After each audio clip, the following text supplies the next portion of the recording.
chắc na trong chuang lal pan min hruai chuak ta hallelujah Calvary tlang trong chuang Zion khô vui căn khen ta cầm ri môi biết khuang nè Zion pha tên Zion là môi Chúa người mình cần dạy ta Hãy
subscribe cho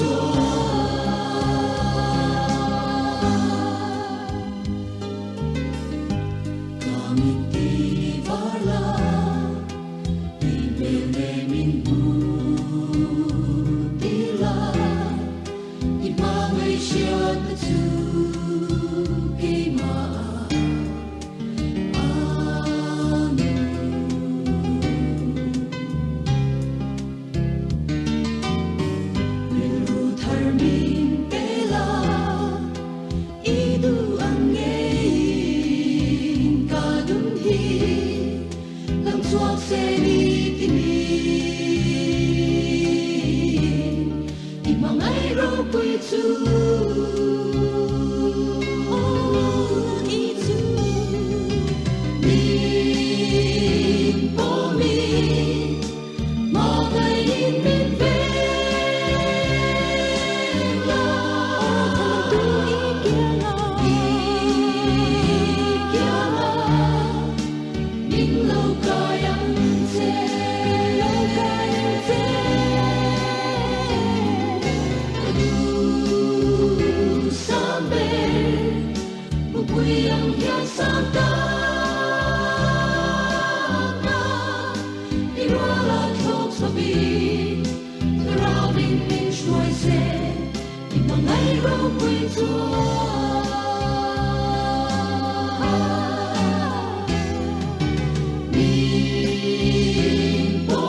để không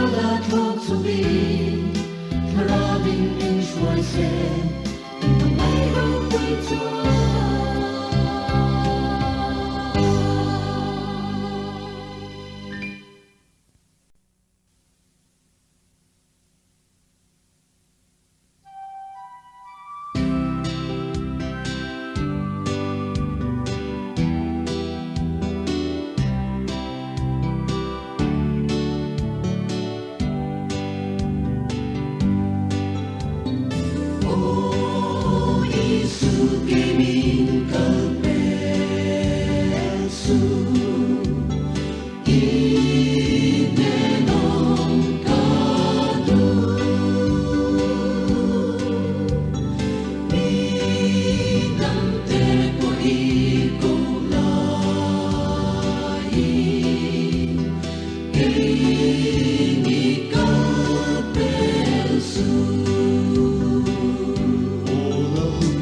ram tiam lam pani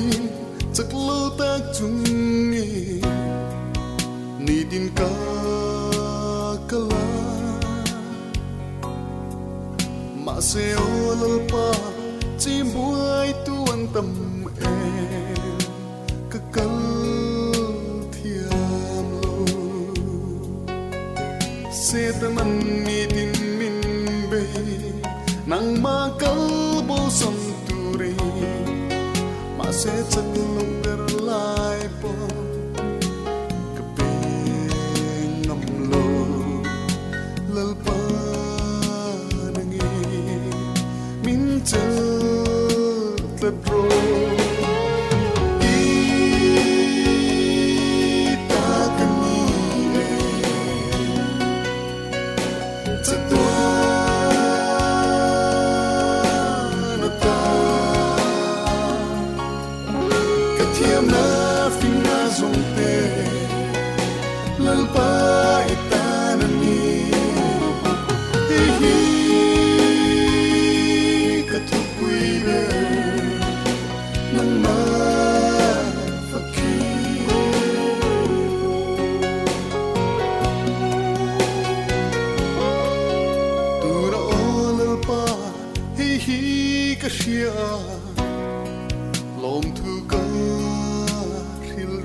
suang na zong zong te mi ten freng tri ma se alpa nang ero chuani i thui yêu si i ma nai na ka fa fo va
cần ngài em dê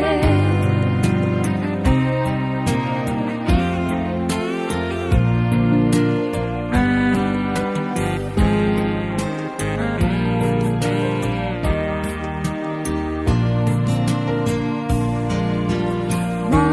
ngày tu đông lâu nun có hai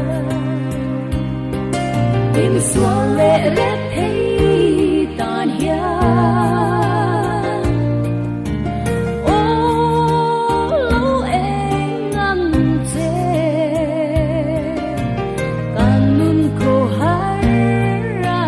yan itel lâu chúa nun a kim lâu ca xin công khô hai ra yan ăn xuôi đến lâu râm nuông Eldorado ăn mai khi mang ya lâu ba cần ngài em dê itel lâu chuan nun a kim lâu ca xin công khô hai ra yan ăn xuôi đến lâu râm nuông Eldorado ăn mai khi mang ya lâu ba cần ngài em dê lâu ba cần ngài em dê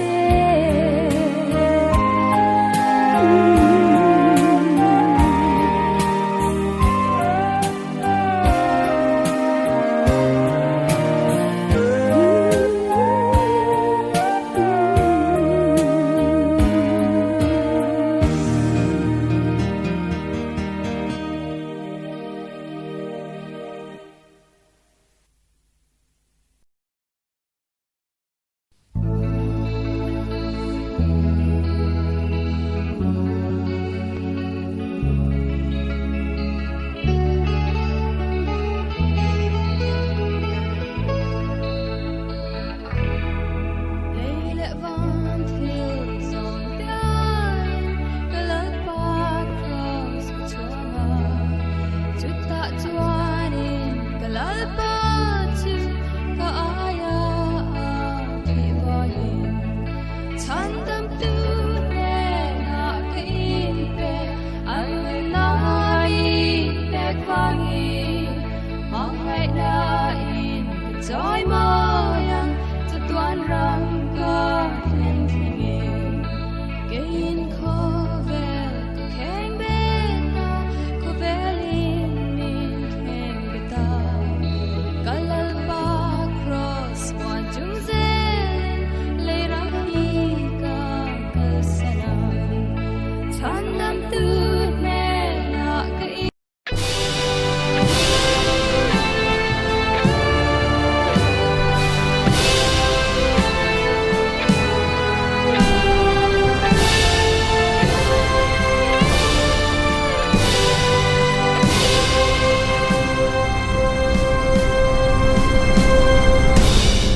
kan Inkhawm te kan lo chan to menga ma sain vena PMCF member lo Inkhawm te le lo chim tu zong zong te kan nal pai swa Krista mingin chibai ka lo bu vek cheu ni kan Inkhawm te channa pathian thu mun ni ami ka lo chia rang Isaya bu som ni pakhat chang kwa changa chang som nang ni le lung top na ata ka shwai akilata ka miko ka chia hlo te in ni pai thalavin ka thlang jok cheu ka tia te u hlau su ke in hne na ko om sia mang ang su ke in pathian ka ni sia ka ti chak ang chewa ani ka chan puyang cheu ka fel na kut ding lamin ka chel reng ang cheu Jeremiah bung som ni pakwa chang som pakhada changa chang som pathum na thleng nangni lama ka ri ruput zia chu ka in shasi a in hun nu nung to pa chuan be se na petur cheu in thil thalo ni lovin thatna ka ngai to asin tin min lam anga ka hne na in ron chongchai anga ka ngai tha ang cheu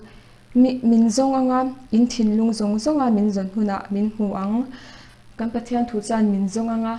in thilung zong zong in min zon huna min huang atia voin Inkhawm na hian kan thilung zong zong in pathian lo zongila kan hne na aron in puang nge don ni ti kha karon soibel ve du ni e tuna kan Inkhawm te hlanin pathian mai lo ku nang lalpa kan pathian min maya min enkol tu kar tluanin nangin min veng himin nangin min ompuya voina online kaltlanga nangmane na inpol thodun na nei theitura lalpa miron shai khom ne wangin itne na lom thu karon soini heng Inkhawm na hian lalpa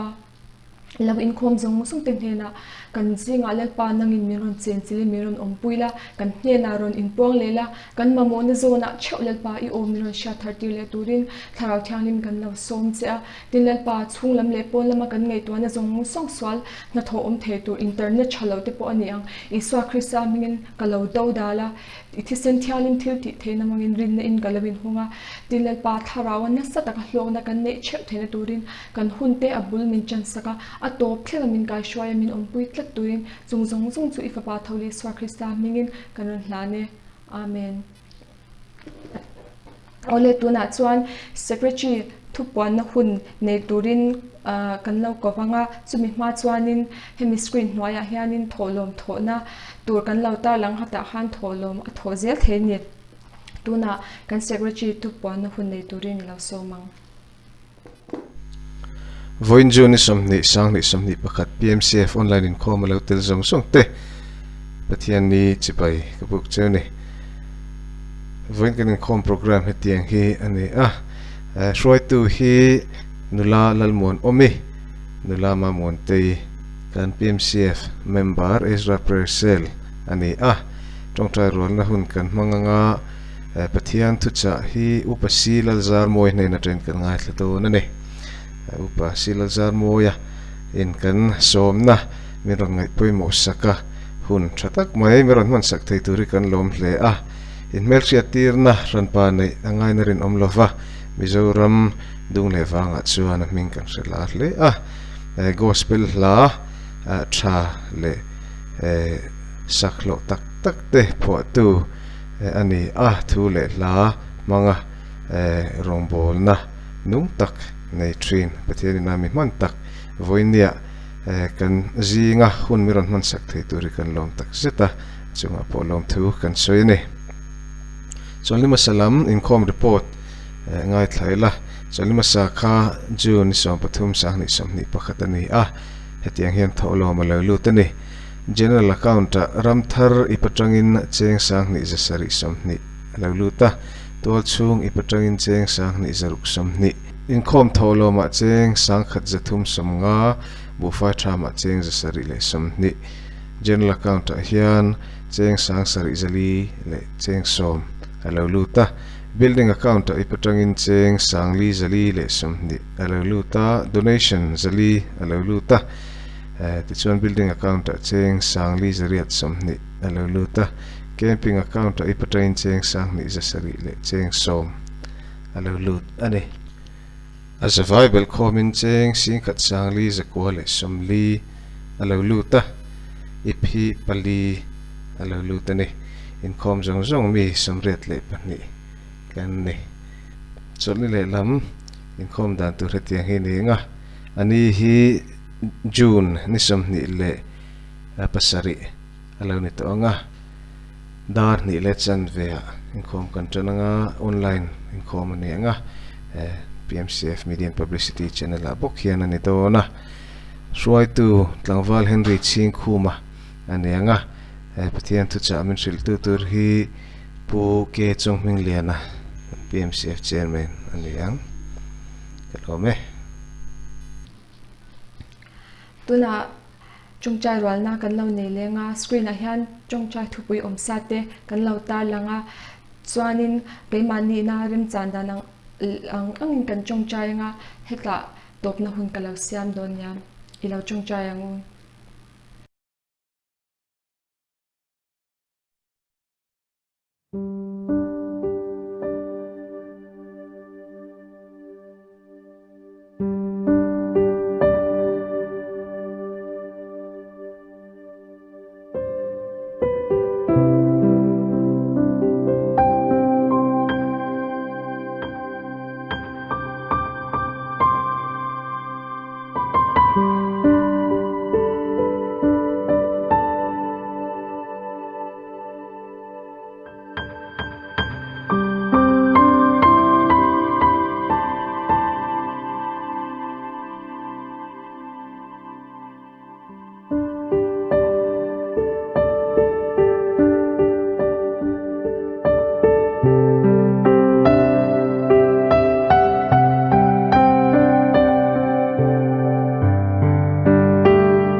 lepa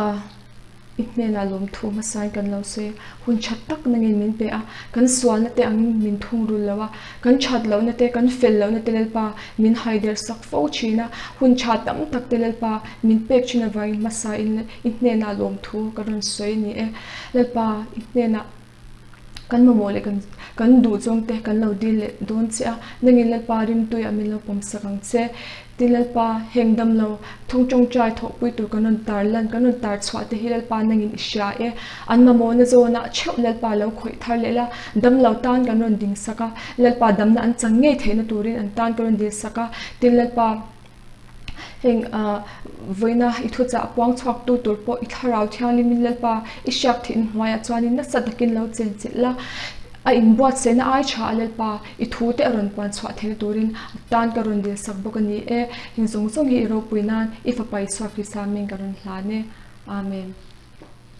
tuna kan thu cha pang chak tu tur kan lau ko tonga kan thu cha min pan chwa sak tu tur hi Upa C Lalzarmawia ani hi thu le hlamanga pathiani na sataka manani a ram chung mai ni lo ram pon thlenga pathiani na manani voina PMCF member te kan van nei hle a kan som na te min ti hlotlin saka hun min lang man pui don wangin ane na po PMCF ayo in lom thu kan an soi ne tuna kan thu cha pang chak tu tur Upa C Lalzarmawia ila somang Masaberin una mizu Christian Fellowship te lalpai su Krista min chibai kabuk chewa tununa hian hun thatak kan mang ho thei tur hi kalom tak se tani ti chuan sarmon tu pui thlan sak kan ilem lo boka chuban chuan tunai karelu lo pathian mangai na ti hi han soi vega tuma pathian mangai na kong thuma mishingaroni puandan toite nan talan katung ani Korinthon hi bungruk chang khata chuan tin pathian khongai na chu sot pui lova in mu lo na turin ama tho pui tu ten kan nge chiam a cheu ti kan mu a tin rombung som le pali chang ri da chuan kan nun chun lo pa tan kan nunga kan thi poin lo pa tan kan thi si chu wangin kan nun poin kan thi poin lo pa ta kan ni ti kan mu ani athu kan sia te la kan za ta man som sa tho se chuan hei tu nuna ka Thusawitu hi ka testimony be chan ani te buka ka ti ka tam de doni ka sia min lo se thiam pongai mai thia hei social media hi ka khoi ve thina abi ka in WhatsApp lama hiarin group rang hen ka lo nual maya ka hiat lo group thar hi alo thling le tok thina ka lut seng me lo nei chuwang chuanin min thu thatak tak rom post te po hi ka lo nam liam dewa heng Bible thu mirong private tele group vela thu ta tan ron ta po hi chiar turan tam de wange mari karelui kalu pene view thina mani chu post pakhat ka chiara thung chuan atop lama khan conclusion ron sima khani ela rombu somle pali chang ni thu kan nun chun lal patang kan nuanga kan thi point lal patang kan thi ni sia tia kan thi point lal patang kan thi ni sia ti la hi ka thinlung min he thar tlat me karel ruwa aron lu thar fiwa lu thar kan ti rualin malal pam lamilo pek tole chung la ina thucha aken tenen khanin ki ma hin me bel khan thar tlat maya ti zon soita la dik zo me kum som pangami kan hian ka pan boran sanna kan chung ko chung ka ti thilo thlin tlamai kha amak ka ti view thina ti chu kapa kama mo riu zual akhan in hria chahin khang kha anna sa makati na kha aluna sa thinu ni ti chuan huna local zela ti chuan huna lo liam lekla tuna kum som thung chung lo liam ta kha hianin ka thinlunga thil ngai tu dan thar kapa chu la thilo ni ta se kapa kha thi anilo kapa kha lo thilo ta selati hi kangai tu dan hi dang tatlat maya voina ka shin nu ni na ton thil dang takte hi kapa kha thilo sa ta sela chuan tingin kangai to thina thilo ta se ka tong lo don ta in niam tin lo tong lo don ta ni la voina ka kuta omte ka ta ni lo don ta tin a miam tin chu po chu lo ni ta sela he kumsom ni parukal talal pan hlamilo pek ve ka thup wi berna ma fakiti hlang te kha alo piang don reng lo ti na mieng ti te ka ngai tu ta tin lo piang hla him shima kha alo piang don lo mo ani lo pin love song enge mo enge niang ka thup wi ber na ma lalpa na ma fak na ma chau fakiti lam ni lo khan enge ni o ka di du lai ti lam pang te kha alo ni lo thengem tin chung la ta po chalo piang chung reng lo thengem ti te kha ka ngai tu ta a chung chu nang pani ngai tu ve fo thini ka ni lo ta se la hi ni jok ta se ting chi ka chu ti chu ni ta se la voina ka ton te voina ka nei la li su krista le athil min pek tam tak te ka ngai tu hian ka pa thi na me po chu pathian mai na ka mu fi theina tur man ruwa pathian mai na ka mu theina tur kong kha alo ni thei mai ni ti kha ka ngai tu na khan ta nei chu chu pathian min mu fi thar tir riu ma chu tianga nia thi na me po pathian mai na tarla na man ruwa thi na me po pathian na mishing te min mai na soje atarlan fi na man ruwa khalo ni thei chu engkim mai ta pathian mai na thil fi na ani mai ni lom ni ti khami ngai to tir ta ni chu ti chuanin engkim mai pathian mai na thil fi na niang khan ka ngai tu na khan om ta tlat mai ti chun lal pan hlamin pe hemi thu pui mang hian second la por chok chi lawa ti chun genesis bung kha chang khat kan sia chun a tiri pathian le van siam ti kha kan huwa le van la thil siam an siam cho dan ha kan puta englo umro se tuila khumwal te lo intren ro se ti te tuila tu te lo intren ro se khumwal lo lang ro se nimle thingle thlai che ru te lo to se la tiang khan tuya te nung cha te ro se van bo ro asaba te thlo ro se en khumwal te khan sa chi rang te lo ro se ti an lo ta sel mai khani chuan pakhat na ti ten pathian mai na lo lam na kong khatan sui phut ka dun genesis bung ka cha som ni pasari khan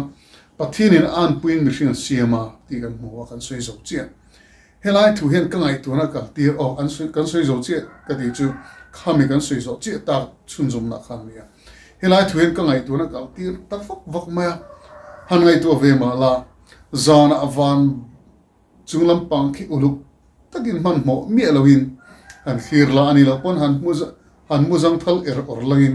ti chon e bop ti han khokher la ani la poin bop khokher ka ti chu bop le lam pang le la ma han chuang la ti ne zo ani chi ti khanin I kut te khan lu kham la emo meizia zumini pe chu meizia ten fok fang la emo ka khelawa nge ni nang ma a dam the dam ber khanam thu van lam ka han clear ta arasi lo pe chu mai na alien de pe chu en fi bunga ate de chu ki chu arasi ni ai ti ai I mitin khap de po ani le lo mani chu ti turang de walang fi lo te po ka ma se moi tiang arasi en po chi ai moi ti lo ngai lo ti chuan en ringa I ngai tu na kha kala zela nang chu hetai om chung khan I ngai tu na chu le khove le la ma te om the tin I ngai tu fu pe chun chung arsizia chu I han thok kol von thei boka tin chu mai ni lo ti han ngai tu na kom vok thei ni chu inga tinge chung thil chu lo thlen le I mitina I moi ti kha to mai lo ni lo moi ti mai pi la ma khan I huak ne na thun zom nen mak tak mai pathin in kha thil siam moi tak wana arsi pe chu mai kha angai na tir che ni kha ngai na kha nang ma khan om tatani thil dam wang ani lo fa pathianin khami mil khan siam chen mai tin kho thli na rem chang lai de om le ta na tlang sang de wa ding la ti te chu tlang sang ta ka tang chuan malamin thira ruang phai zo za tak melom par duan mai I thlir pe zel I mitin atlin to pa po khan kha phai zo kha zui ral ve mai ang khan lo ni chu akwal liam dai ang khana lang thei hialam tlang po mo tu rom mi lo pe chu ti chuan chung chui thira I ngai to thui po le inun lui khai ngai tu ele thui mai mo te khani thei ni chi mak du mai kha phai zo zang tak mai mo an lo pon tlang sang tak ai dinga ti jon chu ta tong chuan tlang kara lui ten luang koi ngi ngoya tlang dung se pui men kham phi zuya helama tlang te de zok te helon bok khia khia khang khang man lai huna tele tir che ingai tu ana kha kong rang khrena kala moi tie mu no mi tia nghe này thu riêng mini patron izia trva tiền lắp phù mini patron đi phù trâu thấy hiểu không chứ nghe tiếng nghe cái tí chứ khami mil khan bắt thiên là xiêm chế này khami mil khan bắt thiên là xiêm chế cho mu nom tê ta cái khía mày khá lâu nhá đến thế ra tùy mel tặng mấy mua ấy hẳn kỹ tay hẳn sẽ ta ili chuan tùy lâu thì vòng vòng mày thì chuan ha chuan phù ra nên chill ta chọc chọc mẹ thì chuan phù takin iroka an liam thla duk mai ni ili sok te kha mi mil khan pathin na sim ni van ar si te chi mu zong ringot poe iluak te chuak ni zok ta se va kham do ne hen thing sing hul mai kan an hoi vela lo sing hul mai te hi sing hul lovin eng phut mai ta se sen vut mai ta se awa thak do ne teru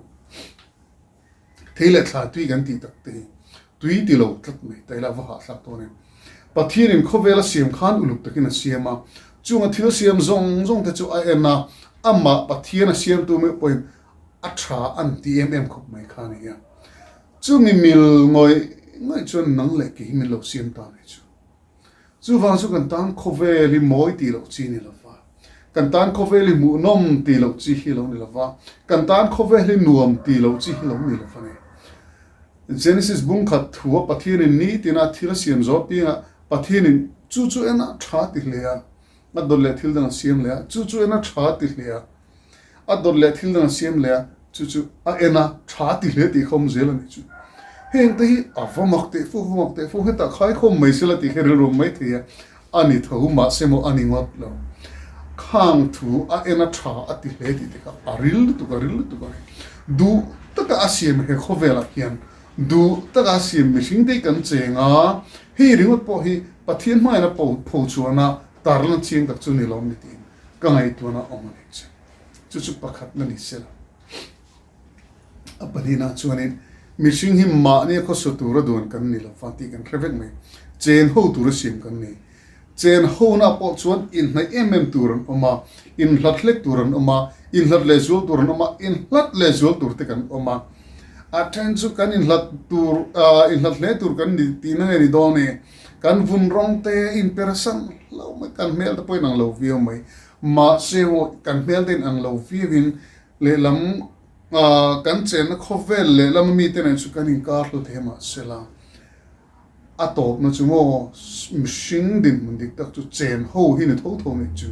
chen ho hi kan din mun kan om na turan tho chu wangin mishing te hian in mai ton kan mamo a in duat ton kan mamo a mai tu kan mamo a duat tu kan mamo a thiam tu kan mamo a en call tu te po kan mamo thina ni tro tisun ke ma po ena nang po lo en la duat mamo tak mai ni higen thina duat thadel de ni higen thina min mai tu ra thi rio ting kan thina poi ni ve thoin kare inum khangai tu led la nu pois pasal ni do chung kan frianga kho har te wai om lo na turin pathian in tu moron penal che ni kha tu moron peng no chika man khangai tu ta ama reng lo khan inu ni man reji kha voina chun ama te lovin inu khai mang le thei lo si lo chu tiang chuan eten huana tang khan ko pui nei tura don kan ni a chu tiang ang taka don tu che chuan voin khleng hian kan chunga arin omzia min duan dan kha alalan ti renga ko pui min pe khi ala thul lova kanin kop zel kan kop sel mai ni tru pathini na pek dal zel che ko pui mai ni lovin fanau te lo nei te hiela chung koi lo din kan chela chung ta chuan nang man mangai che nang chuan an ni chu mangaya in mai tonin che ho tura don de chu hlim tai in che ho ta ni ha chu tiang anga chen ho chung kom dang tu chu fisibunga le bungruk tu khan chiang takin kan mo ai mai ton tu le in do ton tu ren kong rang plugin min chu uluk to min chu ni ha heng te hian pathian in machine te min mai je he a fil fia tak ze thien ka ria aro pu hian ka rich tin adot le chuanin na point zong chon apathum na ato berani bong chu ges mai huana khan I so tung trai khan alung ngai khana se ema athan khathisin ngin far hir mathai musum ni baru chawa khan kan mu a atong trai lai khan ngai tu tala khai huna khan han ngai tu le tala atong trai lai khan mo alua khan hlilu kum ni dona akhum dona chung hling de chuang alu ka an chun ngut mai dona ni ti ka a hrini chumale tina tong trai lai khan mo akut lelam khan perek alu chok dona ni ti por ya chu mai lovin ake patnia khan rem chang lo tak chu kan perek seriang ruang kha an ki lu chor dong ti po a hriasi chu mai ni lovin chumi ma na kin lo ka hian ka hnung zang chun han da rem te nga hriam rap thlak takin an va choi don an hlap choi don min hlap choi don an ti kha a reng ani chu zong chu pathian ani vain relok vekani chu ti chunga I thu nro se alati tlak mai te hian mangai na hir fi ching hin riani iti ve kini po kan tong trai china lalpa kan du dan chu ni ma se lalpa kan du dan chu mo chu tin chu ni ma sela I thu nro se te po kan ti ve chin hi kini dan chu mo kan halam hun kan khelo minute khat kan halam hun minute khat pe kan sei dik ni kan sei sual thei ni chu thili kan ching lo kan khelo chu wang chu e lo khen don ti kan thiat mi lo wangin lalpai thu ni e ti hi thil har sa ni na lang tiang chuanin lalpa I thu ni ro se tin be sei chungin kan thu kha kan ril ro thin ni chi tiang chuan ke ni tan chuan I thu ni ro se ti kha thil ol sam zio mang ring tak khani na langa malam hun rap khalo tu tur zong te ka relok vekila I thu ni se ti thil na mai lo tak khani kumin good friday lai khan kan bethil na ka tong trai lai thu chama chon he thui ka cham chok no ma lalpa engkim ti thei mo ka lo ti thin che ma se mo thil pakhat I lo ti thei le ne min mangai lo hi lo thei le ne ka ti ka chap hi lo ne chu genesis bung som pasari tang khan shin te ne na pathian chu engkim ti thei agin arun in lar tang min ka thia a so lo mai thei I swal lo lan nu kum sang ni alo liam to nu po hin engkim ti the chu engkim ti thing kan la pom reng adik rengani ma semo thil pakhat ero a thei lo chu yes mani huana khan afia hian ria ti chuan kapa heno hian ni pelul ro se ni ma sela ke ma thu ni lovin nang ma thu ni zo ro se ti ma se apa chungo ram me eng maron se lo min chan dam na kong bo che thur hian an pa fa kha an she dun nga don hi ka sia ma se min mai lo kha a thei mio lo wa me tan na kong rap thak lutuk zo turin judais ka ri otan hian khan triana iti tur sutero ti hin lali su kha man turin ein petai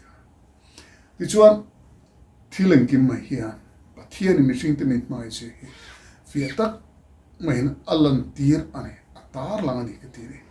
eden huana tang khana fi em to kam ni tin nun hian atar lang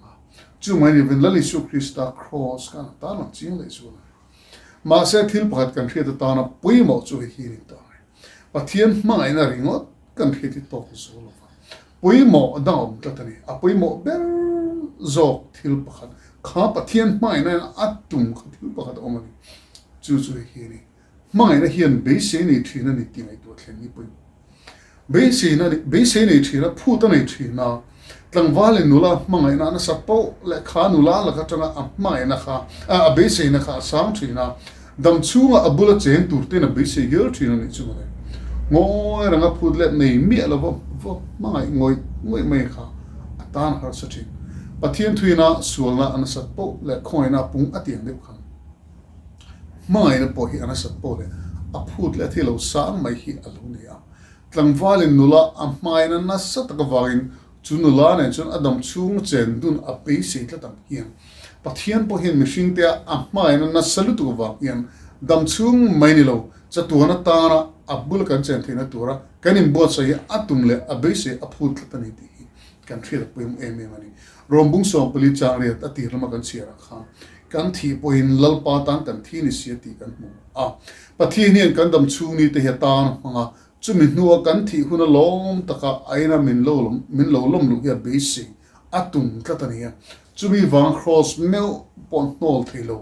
kal thang du hiel khopa mangai na sani ti reng o tirko pol hian hei mu fi hin ka ria kan thi poin lalpa tan kan thi ti hian aril le hin ka thini he khovela pathian mission fam kim na le agodik tak chu kan thi nuwa hara khovel thil hi ani ta wang chu harau khobela tan he kan dam chung ni hi in bo chena kan man thiam apoi mo tak seding ka ria korin thoni bungruk chang ta khan pathian khoina chu so pui lo vai mu lo na turin ama tho pui tu ten kan nge chiam chu ti kan mu kum sang re chung liam ta khan pathian mai ne eden hona train fi takin mu tir kan lo ni to tin chu mai ni lo fin kan ni tin nun hian ni tina atem pathian mangai na mu turom boka chu mai ni lovin le su krista cross akum sami chu kal ta khan fm min talun alo ni to boka he ti taka mu tir kan ni to no kan la so pui lo le kan la tangkai pui lo fo hian tu thiam lo mani lo ke ma so pui lo tu thiam lo nang ma so pui lo tu thiam lo khan mai dom lo ni polan in so pui lo ka lo em mai so pui sham te pathian khoina chu so pui lo fa in mu lo na turin kan ngen tak meu chu atini chu wangin pathian mai na satak le ro pui takhi so pui la tangkai pui la hlok pui la kanun Hruaitu le khal to man tum te utin atharing kan so mani atu kan soi te lal pan kan zatan mal som so thos amen ole thu cha thatak mai kan ngai thale theya alom he mai tuna kan zawain kan dinga nga lelbiam na kan soinga chuan kan chin don ya